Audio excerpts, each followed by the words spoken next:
unraveling the minds of some of the world's most famous serial killers.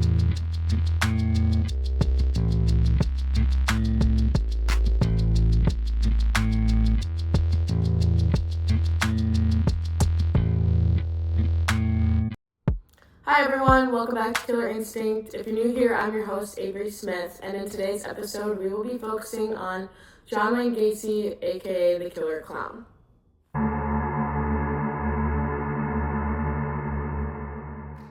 So like I said, this is my show, Killer Instinct, where I have been looking at some of the most famous serial killers and determining what event in their life had the biggest impact on their choice to become a serial killer.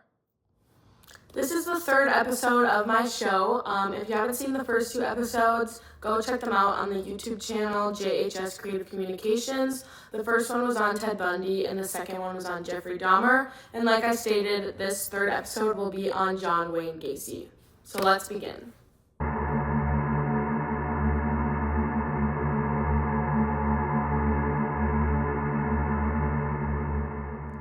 John Wayne Gacy was born on March 17, 1942 in Chicago, Illinois. His father, John Stanley Gacy, was an alcoholic who beat him frequently throughout his childhood. While John was growing up, he faced an identity crisis due to his lack of masculinity. This was mostly coming from his dad, who did not support him doing feminine things like gardening and cooking, and he wanted his son to do more manly things like fishing and sports and that kind of stuff. When John Wayne Gacy was 11, he suffered a blow to the head from a swing. This caused him to suffer from constant blackouts until he went to the doctors and they found a clot in his brain. This was later removed with medication. After finishing high school, Gacy graduated from business college and he began to work as a shoe salesman. He eventually married a coworker that he met there. Her name was Marilyn Myers.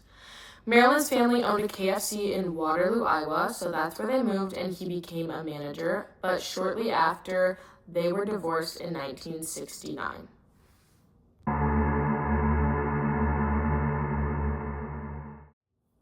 In May of 1968, John Wayne Gacy was arrested for sexual misconduct with a young employee. He tried to hire a thug to beat up the witness, but this ultimately failed, leading to more charges against John Wayne Gacy.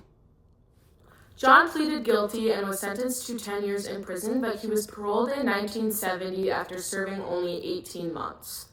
John then moved to Chicago to start a new life as a building constructor where he made a lot of friends.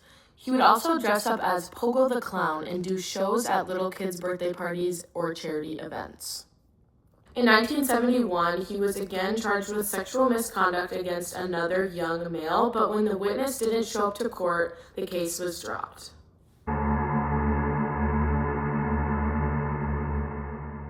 Okay, I just want to say a quick disclaimer. We are going to be talking about murders and sexual abuse and that kind of stuff, so if that is something that triggers you, I would advise you to stop watching the video now. Gacy committed his first murder on January 3rd, 1972. A quote stated on IMBD.com says that the method John used to find his victims was driving around town to look for young male runaways, ex-jailbirds, or even male prostitutes. Gacy's victims would range between the age of 9 and 20. When John found someone that he wanted to take, he would flash them with either a badge or a gun, and he would make them think that he was arresting them. He would then take them back to his house, and he would show them his magic handcuffs. Once he had his victims captured, he would then torture them, sexually assault them, and strangle them to death. He would then bury them in the crawl space of his house, and when he ran out of room there, he would dump them in neighboring rivers. So I talked about earlier how he would dress up as Pogo the Clown for kids' parties and stuff like that. Well, he also killed people wearing his Pogo the Clown costume. Here's a hint. This is why he's called the Killer Clown. John went through another divorce with his second wife, Carol Hoff, and after that, the killings increased because he had the house to himself. John Wayne Gacy has 33 confirmed victims.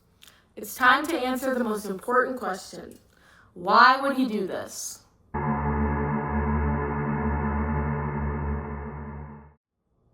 The first thing that we're going to look at is his early childhood, specifically with his father. John Wayne Gacy's early childhood was filled with both mental and physical abuse from his father. His father was a severe alcoholic, and he was disappointed in his son for his lack of masculinity, like we talked about earlier. Gacy ultimately ended up moving away and marrying a woman to try to hide his homosexuality, but it ended up coming out when he targeted young men in his later murders. I personally think that the fact that he had to hide his homosexuality from his dad when he was a child kind of resonates with the fact that he would sexually assault these young boys and then hide it because he was used to hiding his homosexuality. And when I say hide it, I mean that he would hide the sexual assault that he did by murdering the boys. So one thing that I think had a big impact was the childhood that he went through with his father and having to hide his homosexuality. The next thing that I think was super impactful was the fact that he suffered from antisocial personality disorder. This can include many things like superficial charm, which we saw with his Pogo the Clown act, no guilt or remorse, emotional instability, manipulation, and disregard for human life.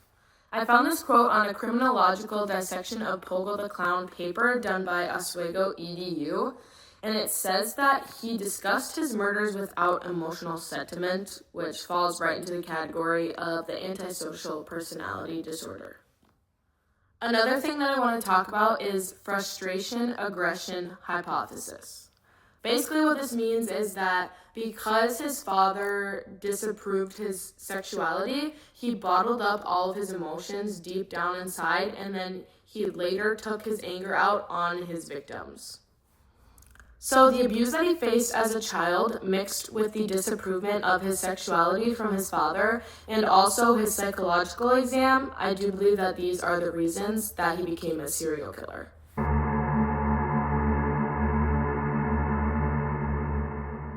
Thank you so much for watching today's episode, The Killer Clown.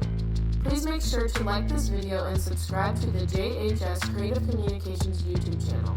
Also subscribe to the Creative Communications podcast on Spotify or Apple Podcasts.